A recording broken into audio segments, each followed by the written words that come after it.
దేవునికి స్తోత్రము. మీ అందరికీ వందనాలు. ఈ దినము కొరకై ఏర్పాటు చేయబడిన వాక్య భాగము అపోస్తల కార్యములు 13వ అధ్యాయం 6వ వచనం. వారు ఆ ద్వీపం అందంతటా సంచరించి పాఫు అను ఊరికి వచ్చినప్పుడు గారడివాడును అబద్ధ ప్రవక్తియునైన బర్యేసు అను ఒక యూదుని చూచిరి. ఆమేన్. దేవునికి స్తోత్రం. హల్లెలూయా, హల్లెలూయా, స్తోత్రం. క్రీస్తునందున్న నా ప్రియ సహోదరి సహోదరులారా, మీ అందరికీ శుభోదయం. Good morning, have a nice day. మరొక పర్యాయము జీవవాక్యాన్ని చేతపట్టుకొని, అనగా దేవుని వాక్యాన్ని వివరించాలి అనే ఉద్దేశంతో, వ్యాఖ్యానించాలి అనేటువంటి ఉద్దేశంతో, అన్వయించుకోదగిన విధంగా ఈ ముడి పదార్థంగా ఉన్నటువంటి దేవుని వాక్యాన్ని తినదగిన పదార్థంగా మార్చాలి అనేటువంటి ఉద్దేశంతో, మీకు ఆత్మీయంగా తినిపించాలి అనే ఉద్దేశంతో, వాక్యపు రొట్టెల్ని వడ్డించాలి అనే ఉద్దేశంతో, వాక్యపు విత్తనాల్ని మీ హృదయ మంచి నేలలో విత్తాలి అనేటువంటి ఉద్దేశంతో ఆయన హెచ్చవలసి ఉన్నది అనేటువంటి కార్యక్రమాన్ని చేయడానికి ప్రభు సాయం చేస్తున్నాడు. దేవుని స్తోత్రం. హల్లెలూయా, స్తోత్రం. ఈ కార్యక్రమాన్ని మీరు ఆదరిస్తున్న విధానాన్ని బట్టి నేను ప్రభు నామాన్ని మహిమపరుస్తున్నాను. మీ కుటుంబంలో పెద్దవారికి, రోగశయ్య మీద ఉన్నటువంటి పెద్దలకి, అంకుల్స్కి, ఆంటీస్కి, వారికి ప్రత్యేకమైన వందనాలు. దేవుడు వారికి దీర్ఘాయుష్ను బలాన్ని అనుగ్రహించాలి. ఎటువంటి సమస్యలున్నా దయచేసి తెలియజేయండి, కలిసి ప్రార్థన చేస్తాం. మీరు తెలియజేయకపోతే నేను తెలుసుకునే అవకాశం లేదు. కనుక మీరు నాకు తెలియజేయచ్చు. నా 2 ఫోన్ నంబర్లు ఉన్నాయి, వాట్సాప్ నంబర్లు. ఈ మధ్య కాలంలో కూడా ఒకరిద్దరు ఫోన్ చేశారు. నేను మళ్ళీ వాళ్ళకి చేస్తానని చెప్పాను. నేను వాళ్ళ పేర్లు అవి గుర్తుపెట్టుకోలేకపోయాను. దయచేసి క్షమించండి. కొన్నిసార్లు ఏవో కార్యక్రమంలో, మీటింగ్లోనో ఎవరితోనో మాట్లాడుతూనే ఉంటాను కనుక మీతో మాట్లాడలేని పరిస్థితి. కానీ మీ కొరకు ప్రార్థన చేస్తున్న మిమ్మల్ని గుర్తు చేసుకున్నప్పుడల్లా, మింజమూరు ప్రాంతం నుంచి అనుకుంటాను, ఒక మేడం గారు, ఒక సిస్టర్ గారు ఫోన్ చేశారు. కావల్ నుంచి ఒక బ్రదర్ ఫోన్ చేశారు. ఏదో హడావిడిలో ఉన్నాను, మళ్ళీ చేస్తానండి అన్నాను. నేను అలాగే మర్చిపోయాను. మళ్ళీ రాత్రి ఎప్పుడో 11-12 గంటలకు గుర్తొచ్చింది. మళ్ళీ ఆ టైంలో చేయడం మంచిది కాదని. కాబట్టి మీకు దయచేసి, మీరు ఒకవేళ మీకు వాట్సాప్ వాడకపోతే, వాట్సాప్ లేకపోయినా మీరు జనరల్ మెసేజ్, SMS ఒకటి పెట్టండి. వీఆర్ సో అండ్ సో, మేము పలాని ఊరు నుంచి అండి, మా కోసం ప్రార్థన చేయండి, మా ప్రార్థన. నేను ఆ నెంబర్ చూసుకుని నెంబర్కి మీకు కాల్ చేస్తాను. నేను మీతో కమ్యూనికేషన్ చేయాలనేది కాదు నా ఉద్దేశం. మీరు ఆల్రెడీ ఒక చర్చ్లో సెటిల్ అయిపోయారు, ఒక చర్చ్కి చక్కగా సహకరిస్తున్నారు. నాబోటి వాళ్ళు మిమ్మల్ని కమ్యూనికేట్ చేసి మీరు డిస్టర్బ్ కాకూడదు అనేది నా యొక్క ఉద్దేశం. మన బంధాలు చక్కగా ఉండాలి, ఆరోగ్యవంతంగా ఉండాలి. మీరు ఆల్రెడీ ఒక చర్చ్లో మెంబర్గా ఉన్నప్పుడు, అక్కడ చక్కగా ఎదుగుతున్నప్పుడు, ఏదో టీవీ ప్రోగ్రాం పేరుతో టీవీలో కనిపిస్తున్నాం అనే ఉద్దేశంతో మిమ్మల్ని డైవర్ట్ చేయడం అనేది వాక్యానికి విరుద్ధం. మీ నిధులన్నీ మీ స్థానిక సంఘానికి వెళ్ళాలి, మీ దశంభాగం మీ స్థానిక సంఘానికి వెళ్ళాలి. ఒకవేళ మీకు మరీ ఇవ్వాలని ప్రేరేపణ కలిగితే దానికి తెలియజేయండి, ఇచ్చేటువంటి విధానం తెలియజేస్తాం, అంతవరకే తప్ప మా గూగుల్ పే నంబర్ ఇది, మా ఫోన్పే నంబర్ ఇది, మా పేటిఎం నంబర్ ఇది, మా బ్యాంక్ అకౌంట్ నంబర్ ఇవని అడుక్కునేటువంటి పరిస్థితి దేవుడు తన దాసులకు రానివ్వడు. God is rich, God is not poor. దేవుడు శ్రీమంతుడగు దేవుడు. శ్రీమంతుడగు దేవుణ్ణి సేవించేవాళ్ళు కొన్ని సమస్యలు ఎదుర్కోవచ్చు, ఆర్థిక సమస్యలు. అది కొంతకాలం. దేవుడు ఆశీర్వదిస్తాడు. దేవుడు నన్ను ఆశీర్వదించాడు. ఒకప్పుడు భోజనానికి కూడా లేని పరిస్థితి నాకు. నా పరిస్థితి దయనీయంగా ఉంది. మైసూర్లో ఉన్నప్పుడు, నా వివాహమైనటువంటి ఆరంభ దినాల్లో 2000 సంవత్సరంలో రైస్ కొనుక్కున్నాం, వెజిటబుల్స్ లేకపోతే ఇంకా ఏమన్నా ఆయిల్ అవి కొనుక్కోవడానికి డబ్బులు లేక, అన్నాన్ని ఉడికించుకొని దాంట్లో నీళ్లు పోసుకొని నేను, నా సతీమణి అలా తిన్న రోజులు ఉన్నాయి. ఆ దినాలన్నీ జ్ఞాపకం చేసుకున్నప్పుడు విశ్వాసపు రోజులు, అవి విశ్వాస పరీక్ష జరుగుతున్న రోజులు. అలా జరగడం వల్ల అది మంచిది అయిపోయింది. ఆ టెస్టింగ్లో వచ్చి, ఆ ఫెయిత్ టెస్ట్లో నుంచి పాస్ కావడానికి ప్రభు సహాయం చేయడం వల్ల దేవుడు నన్ను ఆశీర్వదించాడు. దేవుడు ఆశీర్వదిస్తాడు, గ్యారంటీగా ఆశీర్వదిస్తాడు. ఆశీర్వాదానికి వారసులు అవుటకు మనల్ని పిలిచాడు. కాబట్టి శపించడానికి కాదు దేవుడు మనల్ని పిలిచింది. కాబట్టి యూ వుడ్ బి బ్లెస్డ్. ఇప్పుడు ఉన్నటువంటి దీవెన చాలదు, అధికమైన దీవెన పొందునట్లుగా. స్తోత్రం. ప్రతి వానికి దీవెనలు కావాలి, బ్లెస్సింగ్స్ కావాలి. యాకోబు దీవించబడ్డాడు, విస్తారమైన 2 మందలుగా వచ్చేసాడు, 2 గుంపులుగా వచ్చేసాడు. కానీ ఆయన దీవెన కోసం అడిగాడు. నువ్వు నన్ను ఆశీర్వదించితేనే కానీ అని అడిగాడు. నాకు అన్నీ ఉన్నాయి, నువ్వు ఆశీర్వదించాల్సిన అవసరం లేదు, కానీ ఏదైనా భవిష్యవాణి లేదా ఒక ప్రాఫెసీ చెప్పు, నా సహోదరుడు నన్ను ఉండనిస్తాడా చంపుతాడా అని కాదు అడిగింది. తన గుండెలో గూడు కట్టుకున్న భయం తొలగిపోవాలి, అది ఆశీర్వాదం. మన గుండెల్లో ఉన్నటువంటి ఆందోళనలు, భయాలు ఇవన్నీ తొలగించబడాలి. These are the real blessings. ఆయన నాకు కలిగిన భయములన్నింటిలోంచి నన్ను తొలగించు, నన్ను విడిపించను. ఏ భయములో ఉన్నావు? ప్రభు యొక్క అభయ హస్తాన్ని, అభయ వాక్యాన్ని ఇంకా పొందుకోలేదా? అభయారణ్యాలు అంటున్నారు, అనగా జంతువులకి వాటికి సఫారీస్, లేకపోతే జూస్, లేకపోతే అవి స్వేచ్ఛగా తిరగడానికి ఇబ్బంది లేకుండా ఉండాలి. అభయారణ్యాలుగా, అభయ జనారణ్యాలుగా మన జనారణ్యాలు మారాలి. ప్రజలు స్వేచ్ఛగా తిరగాలి. రౌడీసం, లేకపోతే అల్లరి, లేకపోతే ఇంకా సమస్యలు ఇవేం లేకుండా ఒక ప్రశాంతమైన ప్రపంచాన్ని గురించిన స్వప్నంతో మనం ముందుకు సాగాలి. ఈ ప్రశాంత ప్రపంచ స్వప్నం ప్రభు ద్వారా సాధ్యమవుతుంది. దేవుని స్తోత్రం, హల్లెలూయా. దళిత సమస్య పరిష్కారానికి బుద్ధుడు చాలడు, లేకపోతే అంబేద్కర్ చాలడు. దళిత సమస్య పరిష్కారానికి మార్క్స్ కావాలి అని రంగనాయకమ్మ గారు ఒక పుస్తకం రాశారు. అలాగైతే దళిత సమస్య పరిష్కారానికే కాదు, ఏ సమస్య పరిష్కారానికైనా అంబేద్కర్ చాలడు, బుద్ధుడు చాలడు, మార్క్స్ చాలడు, క్రీస్తు కావాలి అనే విషయాన్ని నేను మీకు జ్ఞాపకం చేస్తున్నాను. సరే, మనం వీటిలోకి వెళ్ళలేదు. హల్లెలూయా, స్తోత్రం. God is ready to solve your problems. God already kept some solutions for your life, for your problems. నీ ప్రాబ్లమ్స్ నీకు ముందుగా వస్తాయని, ఎరికో ముందుగా వస్తుందని, యోర్దాను ముందుగా వస్తుందని, ఎర్ర సముద్రం ముందుగా వస్తుందని దేవునికి తెలుసు. That's his four knowledge. కనుక దానికి తగిన విధంగా ఏర్పాట్లు చేశాడు. సముద్రంలో రహదారిని పెట్టాడు. ఎరికో యొక్క పునాదులను బలహీనంగా కట్టించాడు, బలహీనం చేశాడు. యోర్దాను పొంగి పొరులుతున్నప్పటికీ చేలడానికి సిద్ధంగా ఉన్నప్పుడు, అనగా ఎర్ర సముద్రంలో దారి ఉన్నట్టుగా యోర్దానులో కూడా దేవుని ప్రజల కొరకైనటువంటి దారి ఉంది, త్రోవ ఉంది. ఆయన మార్గము సముద్రంలో ఉండెను. సముద్రంలో మాత్రమే కాదు, నదిలో కూడా ఉండెను. సముద్రంలోనే కాదు, స్రవంతిలో కూడా సృష్టికర్త మార్గం ఉన్నది, దేవుని మార్గం ఉన్నది. దేవుని మార్గము ఎర్ర సముద్రపు నీళ్లతో, ఉప్పటి నీళ్లతో. దేవుని యొక్క మార్గము యోర్దాను అనేటువంటి ఆ బురద నీళ్లతో కవర్ అయింది. కానీ యాజకులు ముందు నడిచారు, తర్వాత దేవుని నిబంధన మందసం వెళ్ళింది. ఇవన్నీ యెహోషువ గ్రంథంలో మనం చూస్తున్నాం. మోషే కరజాపాడు, ప్రజలందరూ నడిచారు, దాటి వెళ్ళారు. విమోచించబడిన వారు వెళ్ళారు, విమోచించబడకుండా ఉన్నవాళ్ళు, విమోచన లేని వాళ్ళు. స్తోత్రం. 430 సంవత్సరాలు వీళ్ళు ఐగుప్తు దేశంలో బానిసలుగా ఉన్నారు. వాళ్ళు అనేక సంవత్సరాలుగా ఐగుప్తు దేశంలో బానిసలుగా ఉన్నారు. స్వజాతి వాళ్ళు, సొంతోళ్ళు, సొంతూరోళ్ళు, నేటివ్ పీపుల్. స్తోత్రం, దేవుని స్తోత్రం, హల్లెలూయా. మన కోసం దేవుడు కొన్ని మార్గాల్ని కొంతకాలం వరకు మూసి ఉంచాడు. He kept some ways hidden for some time. దేవుని స్తోత్రం, హల్లెలూయా. రండి, మనం ఈ సమయంలో దేవుని వాక్యాన్ని ధ్యానించుకుందాం. నిన్నటి ఎపిసోడ్లో మనం పరివర్తన కలిగించినట్టు ప్రార్థన గురించి ఆలోచించాం. ఎటువంటి పరివర్తన, ఎటువంటి చేంజెస్ తీసుకొని వచ్చింది. Prayer brings changes. Prayer changes people. Prayer changes places. Prayer changes situations. ప్రభు చిత్తాన్ని గ్రహించేటట్టు చేసింది ప్రార్థన. ఎవరి ప్రార్థన?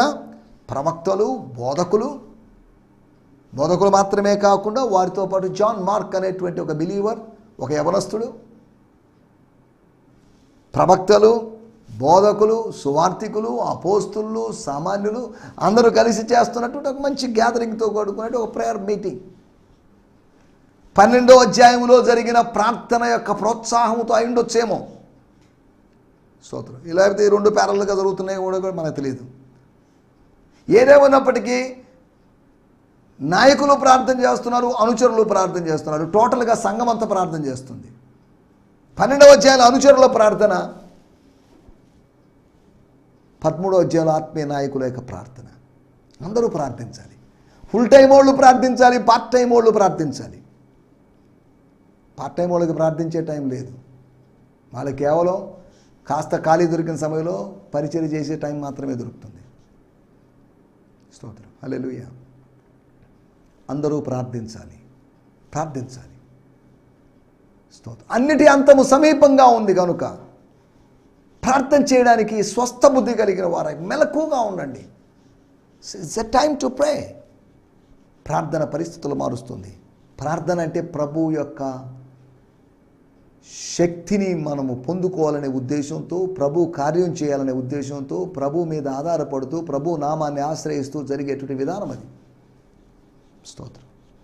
పరిచర్య కొరకు కొంతమందిని పంపించింది.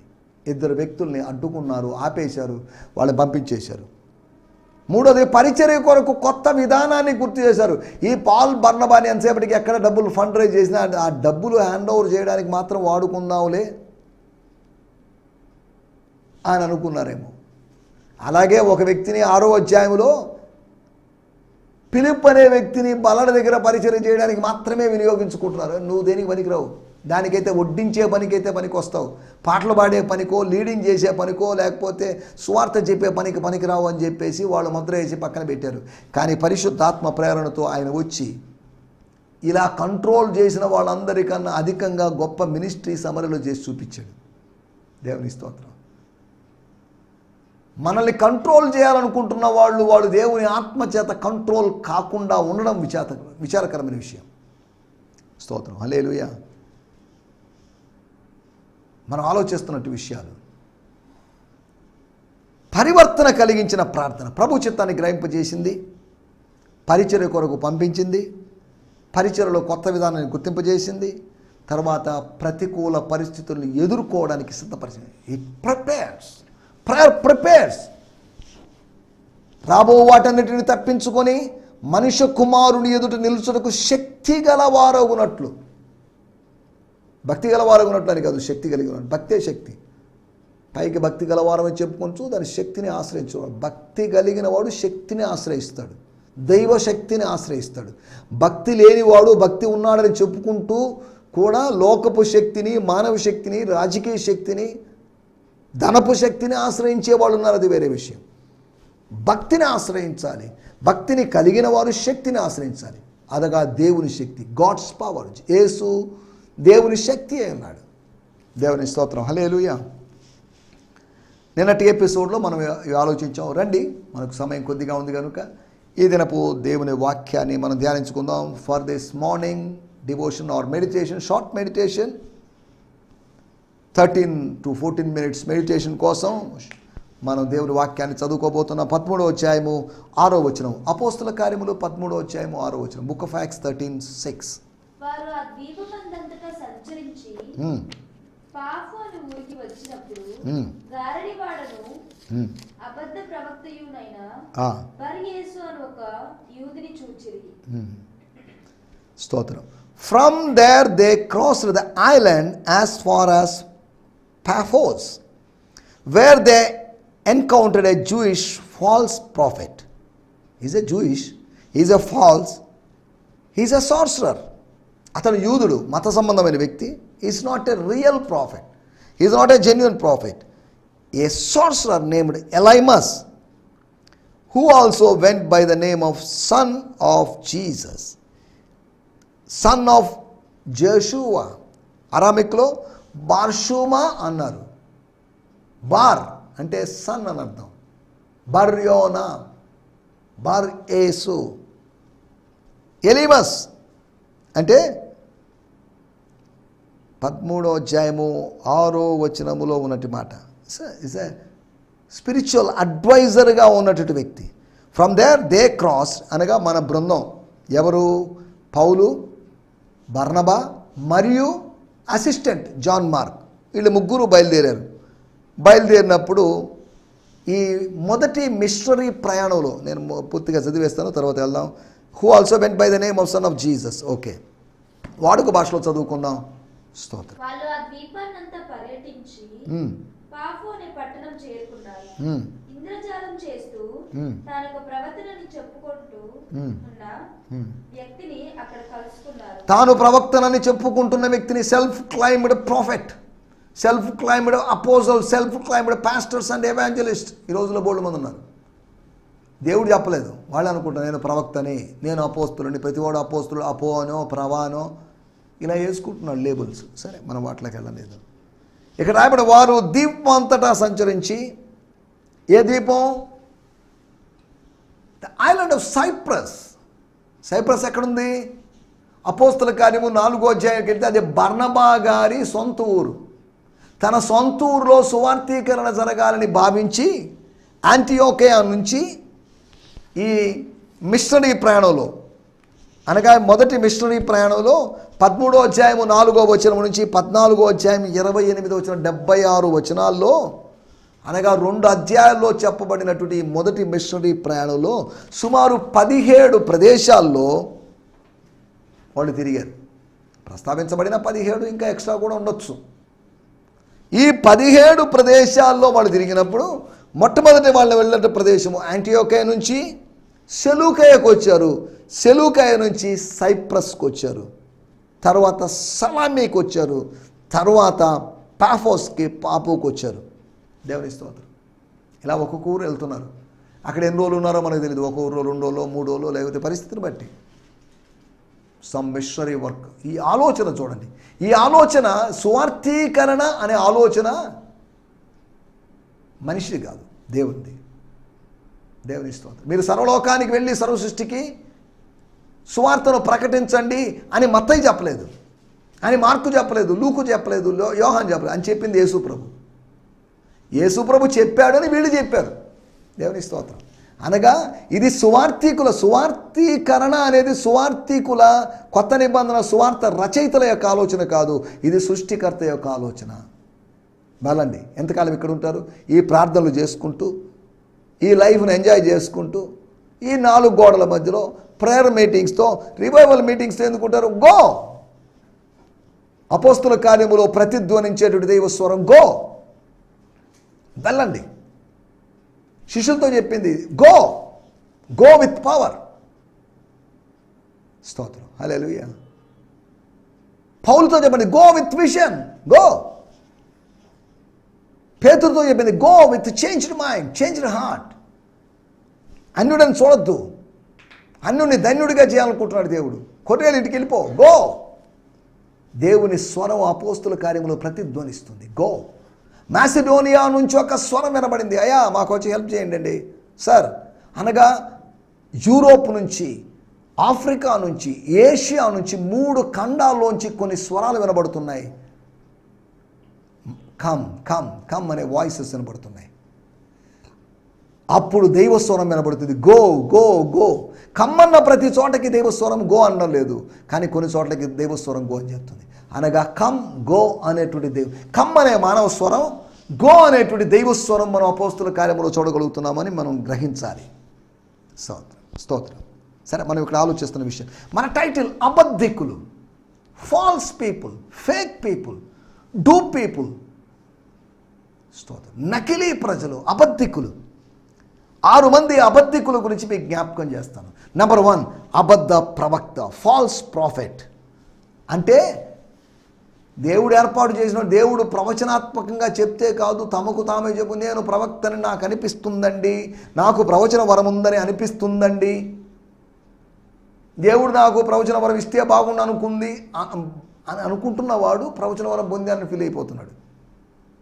కొన్ని రోజుల క్రితం, కొన్ని నెలల క్రితం ఒక వ్యక్తి, బ్రదర్ నాకు దేవుడు ప్రవచన వరం ఇచ్చాడు అని అన్నాడు. మంచిదే, దేవుని స్తోత్రం. ప్రవచన వరం ఉంటే తప్పేం లేదు, ఇంకా అనేకమైన వరాలు పొందుకోండి అని చెప్పాను. ప్రవచన వరం ఉంది, కానీ నేను పోగొట్టుకున్నాను నేను అని అన్నారు. ఎలా పోగొట్టుకున్నారు మీరు? ఎక్కడ బారేసుకున్నారు? ఎక్కడ బారేసుకున్నారు? అక్కడికి పోయి ఎతకండి అనేసరికి వాళ్ళకి అర్థం కాలేదు ఆ మాట. నువ్వు నువ్వు పొందుకున్నావు అన్నావు వాస్తవమే, పోగొట్టుకున్నావు అనేది కూడా వాస్తవమే ఉండొచ్చు. కాబట్టి పొందుకున్నావు పోగొట్టుకున్నావు నువ్వు అనిపిస్తుంది కనుక పోగొట్టుకున్న చోటే మరలా పొందుకోవడానికి ప్రయత్నం చేయి. దేవుడు పిలుపు విషయంలో వరముల విషయంలో పశ్చాత్తాపడేవాడు కాదు. వాటిని నాకు ఇచ్చేసి మళ్ళీ నేను ఇచ్చేసాను, బై మిస్టేక్ నీకు ఇచ్చేసాను, ఆ వరం నాకు ఇచ్చేసి బై మిస్టేక్ నేను పిలిచాను, ఆ పిలుపు క్యాన్సల్, ఆ పిలుపు రద్దు చేస్తున్నా అని చెప్పే దేవుడు కాదు. స్తోత్రం, హల్లెలూయా. అటు పొందాము అనుకుంటున్నారు కొంతమంది. పొందాము అనుకుంటూ వాళ్ళు తమను గురించి నేనేమనుకుంటున్నాను, నేను చిన్నవాడు కాదండి, ప్రవక్తనండి. స్తోత్రం. చాలామంది యవనస్తులను నేను చూశాను. సేవలోకి వచ్చి 1 సంవత్సరం 2 సంవత్సరాలు 3 సంవత్సరాలు అయిందో లేదు, మరి వాళ్ళు ప్రవక్తలను ఇలా వేసుకొని వాళ్ళని వాళ్ళు పబ్లిష్ చేసుకుంటున్నారు, వాళ్ళని వాళ్ళు ప్రాపగేట్ చేసుకుంటున్నారు. మీరు ప్రవక్తో కాదో నాకు తెలియదు, నేను ఒకటే చెప్తున్నాను మీకు, మీరు ప్రభువును ప్రకటించండి, ప్రభువును ప్రకటించాలి, ప్రభువును మహింపరచాలి. దేవుని స్తోత్రం. సరే, మనం వీటిలోకి వెళ్ళలేదు.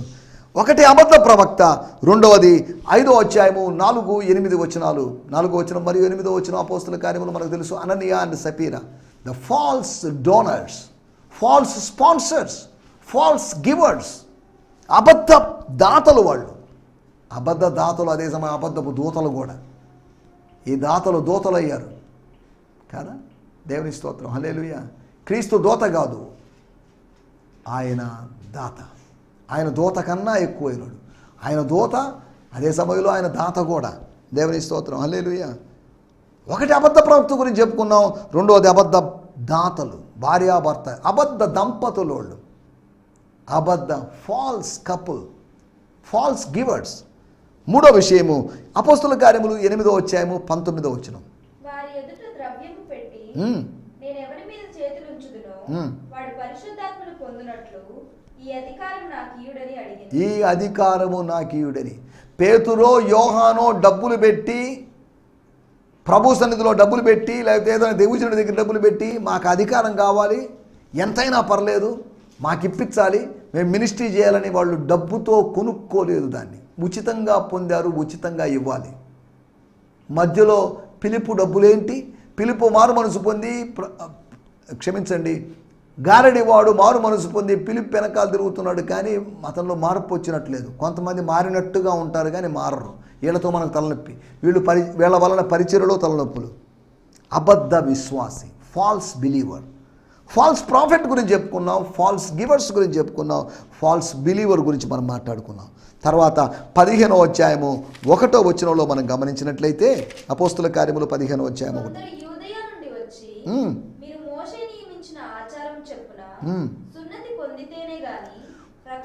సున్నతి పొందితేనే కానీ అంటున్నారు, అంటే పొందాల్సిందే. దాన్ని ఎంఫసైజ్ చేసి మాట్లాడుతున్నారు. రక్షణ పొందలేదని ఆ సహోదరులు వచ్చి ఈ సహోదరులకి, కొద్దిగా వాక్యం తెలిసిన సహోదరులు వాక్యం తెలియని సహోదరుల దగ్గరకు వచ్చి షైన్ చేయాలని ప్రయత్నం చేశారు. అనగా కొత్త బోధన తీసుకొని వచ్చారు. While Paul and Barnabas were in Antioch, some false teachers came from Judea to trouble the believers. విశ్వాసులను ఇబ్బంది పెట్టడానికి, కలవరపరచడానికి కొంతమంది ఫాల్స్ టీచర్స్ వచ్చారు. They taught unless you are circumcised as the law of Moses requires you cannot be saved. ఏమండి, ఏదో చెప్తున్నారు, రక్షణ గురించి కొత్త సిద్ధాంతం చెప్తాం, కొత్త సమీకరణం చెప్తున్నాం, మీరు సున్నతి పొందాలి. ఏం సున్నతి అండి? హృదయానికి కాదండి.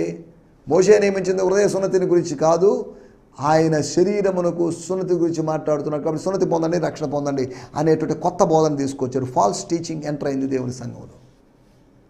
ఈ రోజులో దేవుని సంఘంలో ఎంటర్ అయ్యి ఎస్టాబ్లిష్ అయింది. ఎన్నో రోజులుగా కొన్ని దుర్బోధలు పాతుకొని పోయాయి. స్తోత్రం. అబద్ధ బోధకులు, ఫాల్స్ టీచర్స్. 5వ విషయము అపోస్తల కార్యములు 24వ అధ్యాయము 26వ వచనం. Book of acts 24:26. స్తోత్రం, హల్లెలూయా, స్తోత్రం, స్తోత్రం. పౌలు వలన, సేవకుని వలన ధనము దొరుకుతుందని, సేవకుల వలన డబ్బు దొరుకుతుంది, సేవకుల వలన ఆర్థిక లబ్ధి పొందొచ్చని, సేవకుని వలన ఆత్మీయ లబ్ధి పొందుతామని కాదు, సేవకుల వలన ఆర్థిక లబ్ధి సేవకులు మోసం చేసేవాళ్ళు ఉన్నారు. సేవకుల్ని ఫుల్ టైం సేవకులుగా ఉండి పరిచర్యలో ఉన్న వాళ్ళ దగ్గర డబ్బులు తీసుకొని ఎగ్గొట్టేవాళ్ళు. మీకేమంటే బాగా వస్తుంది కదండి అని దేవుని సేవకుల్ని ఇబ్బంది పెట్టేవాళ్ళు. చాలా చోట్ల దేవుని సేవకుల్ని ఇబ్బంది పెట్టేవాళ్ళు ఉన్నారు. దేవుని సేవకులు మోమాటానికి వెళ్తారు, ఇచ్చిన తర్వాత మళ్ళీ అడగలేరు, మళ్ళీ వాళ్ళు ఎవ్వరు, ఇలా ఇబ్బంది పెడుతున్నారు. స్తోత్రం. అబద్ధ అధికారులు, ఇక్కడ ఒక అధికారి కనిపిస్తున్నాడు, పౌలుని మాటికి పిలిపించుకుంటున్నాడట. స్తోత్రం. సత్యాన్ని అంగీకరించకుండా సత్యాన్ని ఒక లాభ సాధనంగా వాడుకుంటున్నాడు, సువార్తను ఒక లాభ సాధకంగా, ద్రవ్యాపేక్ష కలిగినటువంటి ఒక అధికారిగా ఆయన కనిపిస్తున్నాడు. ఆయనకి అధికారం ఉంది, డబ్బు ఉంది, అయినప్పటికీ ఒక ఆర్డినరీ ఎవాంజలిస్ట్. అతని దగ్గర నుంచి మనం తీసుకునేది ఏంటంటే, అవసరమైతే అతనికి ఇవ్వాలి, తర్వాత పౌలు వల్ల తనకు ద్రవ్యం దొరుకునని ఆశించి, స్తోత్రం, ఎవరతను, ఫెలిక్స్ అనేటువంటి, ఇప్పటికి వెళ్ళుము, నాకు సమయమైనప్పుడు నేను పిలుస్తాను, నాకు వీలైతే, నేను ఫ్రీగా ఉన్నప్పుడు, నేను బిజీ తగ్గినప్పుడు నేను పిలిపిస్తాను అని చెప్పి మాటికి పిలిపిస్తున్నాను. మాటికి పిలుపుతున్నాను, ఏదైనా ఇవ్వచ్చు కదా మాకు, బ్రైబింగ్ కోసం, అనగా చేతులు తడపబడ్డం కోసం. కానీ దేవుని సన్నిధిలో రెడ్ హ్యాండ్గా పట్టబడ్డాడు, అతను వెళ్ళిపోయాడు, అది వేరే విషయం, మన దాంట్లో కళం లేదు. లంచం తీసుకునేటువంటి ఓ ఉద్యోగి, లంచం తీసుకునే సహోదరుడా, ప్రస్తుత పరిస్థితుల్లో నిజాయితీగా ఉంటే కష్టం అండి. నిత్యావసర వస్తువుల ధరలు పెరిగిపోయినాయి, అన్ని ప్రతిదీ కాస్ట్ ఆఫ్ లివింగ్ పెరిగిపోయింది, ఇంకెలాగండి, మీరు ఏదైనా అర్థం చేసుకోవాలి అని ఏదైనా అవసరతల కోసం వచ్చిన వాళ్ళని ఇబ్బంది పెట్టేవాళ్ళారా. కొంతమంది ఒక వ్యక్తిని గురించి చెప్పారు, లంచం తీసుకుంటాడండి, అయినా సక్రమంగా పనిచేయడండి, ఇసిగిస్తాడండి, తిప్పుతాడండి. ఎందుకండి లంచం తీసుకొని బతికి అన్యాయపు బతుకు దేనికండి? మీకు కలిగిన జీతములతో తృప్తి కలిగి ఉండండి. తృప్తి కలిగి ఉన్న జీవితం అద్భుతం, తృప్తి లేని జీవితము అనర్థాన్ని తెస్తుంది. దేవుని స్తోత్రం. 6వ విషయాన్ని నేను చెప్పి ముగిస్తాను. గలతీయులకు రాసిన పత్రిక 2వ అధ్యాయము 4వ వచనం. మనలను దాసులుగా, స్వతంత్రులమైన మనల్ని, యజమాన స్థాయికి మనం వచ్చిన మనల్ని, సంఖ్యల నుంచి విడిపించబడిన మనల్ని దాసులుగా చేసుకోవాలని కొందరు క్రీస్తు యేసు వలన మనకు స్వాతంత్రం దొరికింది, సహోదరులమైన మనకు స్వాతంత్రం దొరికింది. We got independence, we got freedom, Liberty. Okay, ఆనాటి వాగ్దాన దేశాన్ని వేగు చూడడానికి వెళ్ళినట్టుగా మన స్వాతంత్రాన్ని క్రీస్తులో మనం అనుభవిస్తున్నాడు. ఎంజాయ్మెంట్ని లేకపోతే ఫ్రీడమ్ని వేగు చూడాలని కొంతమంది, ఎవరంటాళ్ళు,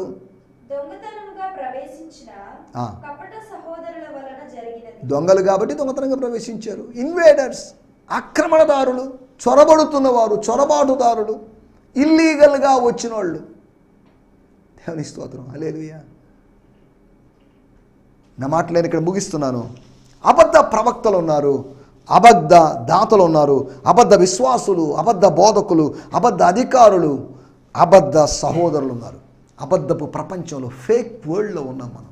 మన చుట్టూ అంత అబద్ధికులు ఉన్నారు. కాబట్టి వీళ్ళందరి విషయంలో జాగ్రత్తగా ఉందాం. ఈ అబద్ధ ప్రవక్తల, అబద్ధ మనుషుల నుంచి బయట వచ్చి సత్యవంతుడైన దేవుణ్ణి మనం సేవిస్తూ ముందుకు సాగడానికి ప్రభు మనకు సహాయం చేయరుగాక. ఆమేన్, హల్లెలూయా, హల్లెలూయా. మీ అందరికీ వందనాలు. ఈ సందేశము మీకు ఆశీర్వాదకరంగా ఉందని నమ్ముచున్నాము. ప్రార్థనా అవసరతల కొరకు మమ్మల్ని సంప్రదించవలసిన మా చిరునామా గిద్యోన్ మిషన్ చర్చ్, 6వ వీధి, శాంతినగర్, నెల్లూరు 4, ఆంధ్రప్రదేశ్. పిన్ 524004. మా ఫోన్ నంబర్లు 7036443613 మరి ఒక నంబర్ 9392293010. మా ఈమెయిల్ ఐడి gfihmi2015@gmail.com. దేవుడు మిమ్మును ఆశీర్వదించునుగాక. ఆమేన్.